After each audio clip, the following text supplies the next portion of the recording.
Prečo keď to natáčam, vždycky to musíte vyhadzovať ven. Hrajte pomaličky, jemne, nestrieľajte.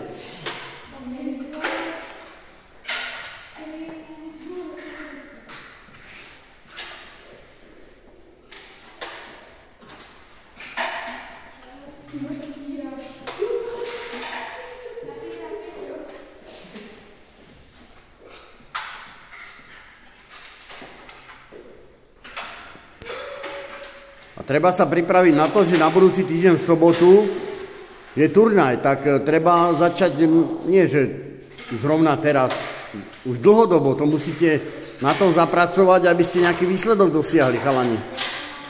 Samé to nespadne z neba. Je to len vo vašich rukách.